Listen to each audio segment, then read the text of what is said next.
November 1820. 1,100 miles off the coast of South America, the open Pacific, the crew of the whaleship Essex watches an 85-foot sperm whale do something no whale is supposed to do. It stops. It turns. It faces the ship head-on. And then it drives its enormous skull straight into the bow at full speed on purpose. The ship buckles. Water floods in. 20 men are about to be stranded in 3 small boats, thousands of miles from land, and what happens to them in the months that follow is so horrifying that one man will spend the next 30 years afraid to talk about it. That man's account is the seed of the most famous novel in American literature. And here is the part nobody tells you. The whale in Moby-Dick was real. 2 of them, actually. Herman Melville did not invent Ahab's white whale. He assembled it out of a true shipwreck and a true sea monster that whalers genuinely feared. This is not a summary of Moby-Dick.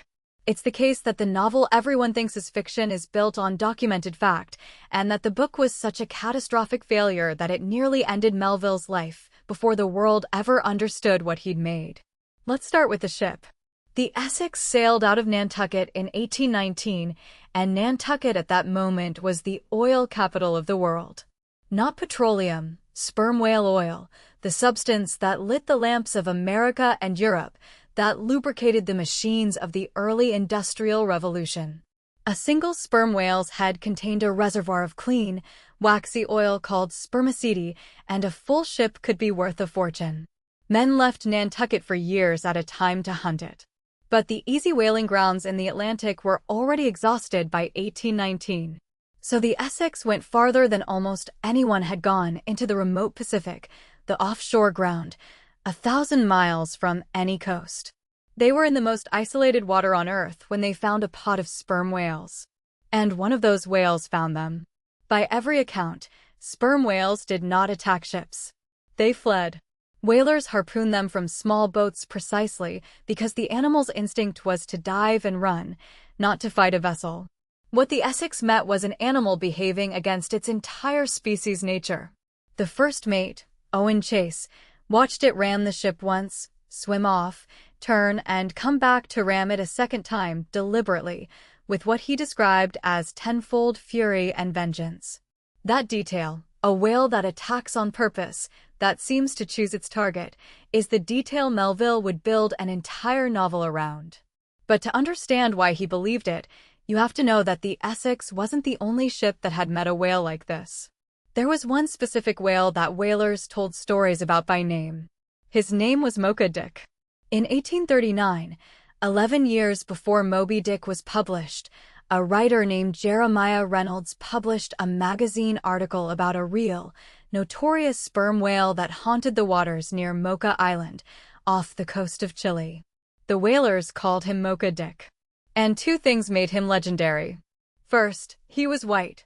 An old bull sperm whale, pale as wool, scarred and barnacled, white as a snowflake, in Reynolds's words. An albino, or close to it, a freak of nature that stood out against the dark sea like a ghost. Second, he fought back. Mocha Dick was said to have survived attack after attack, dragging harpoons in his hide like trophies, and to have destroyed dozens of boats and killed the men who hunted him. He wasn't prey. He was an adversary. Whalers genuinely feared crossing his water. A white whale. Famous by name. Hunted obsessively.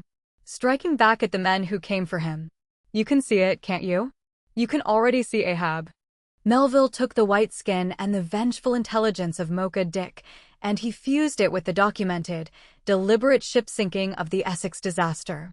Moby-Dick is the marriage of those 2 true stories. And the proof that Melville knew exactly what he was doing comes from what he did next, because he didn't just read about the Essex. He met its survivors. But first, what actually happened to those survivors? Because it is worse than the novel. When the Essex went down, 20 men piled into 3 small whaleboats with almost no food and barely any water, in the middle of the largest ocean on the planet. The nearest islands were close, but the sailors were terrified those islands held cannibals. So they made a fatal decision. They turned away from land and sailed thousands of miles towards South America instead. It destroyed them. Weeks at sea. The water ran out. The men began to die of thirst and starvation, one by one. And then the survivors did the thing that haunted them forever. They ate the dead. When a man died, the others consumed his body to stay alive. This was, by the grim custom of the sea, almost expected. What came next was not. In one of the boats, the food ran out completely, and no one had died recently enough to eat. So the men drew lots to decide who would be killed so the others could live. The boy who lost was a 17-year-old named Owen Coffin, the captain's own young cousin. He was shot by his shipmates and eaten. The captain, George Pollard, had to allow the killing of his own relative.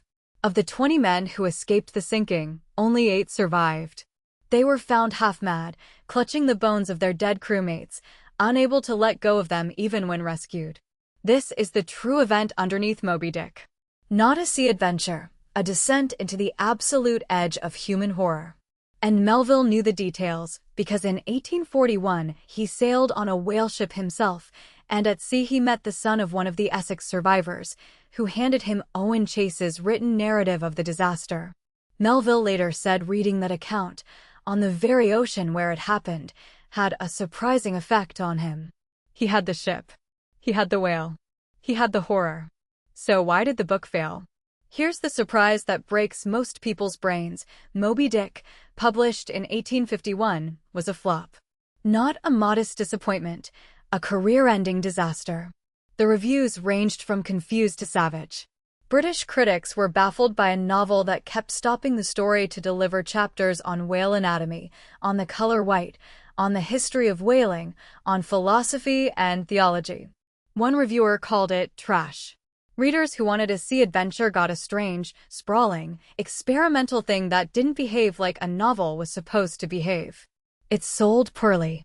Over Melville's entire lifetime, it earned him a pittance. And it took him down with it. Melville had been a moderately successful author before. His early sea tales sold well. Moby-Dick was the moment he reached for greatness, and the public turned away. His career never recovered. His later books sold even worse. Eventually, he gave up writing fiction almost entirely and took a job as a customs inspector on the New York docks, checking cargo for a daily wage, for 19 years. When Herman Melville died in 1891, he was so forgotten that a newspaper obituary misspelled the title of his masterpiece, calling it Moby-Dick. The book that we now call the greatest American novel ever written sank, with its author, almost without a trace. So how did it come back? And what makes it worth your time today? It came back by accident, decades later.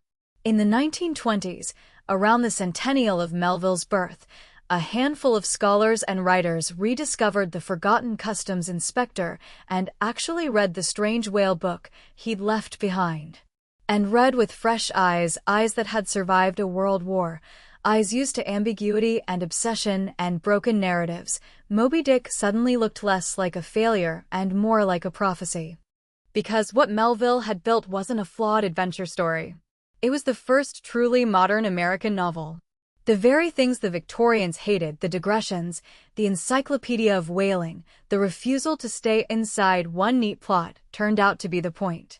Ahab's monomaniacal hunt for a creature that had wounded him became a bottomless symbol of obsession, of vengeance, of a man destroying everyone around him in pursuit of something that may not even be evil, only indifferent.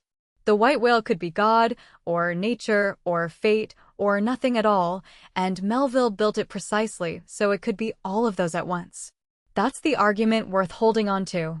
Moby-Dick endures not because it's a thrilling tale of a whale hunt, but because Melville took 2 true stories, a real ship sunk by a real whale, and a real white monster the whalers feared by name, and used them to ask a question that has no answer.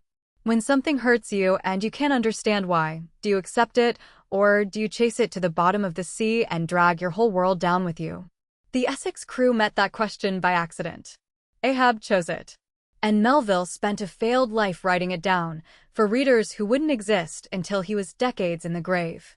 If this changed how you see Moby-Dick, subscribe, because here at Page and Flame, we break down the most important books ever written, one argument at a time, and we go after the true story underneath the fiction. New video every week. And if these 10 minutes were worth your time, hit that like button right now. It takes 1 second, and it's the single strongest signal that tells the algorithm a story like this deserves to surface. Don't let it sink.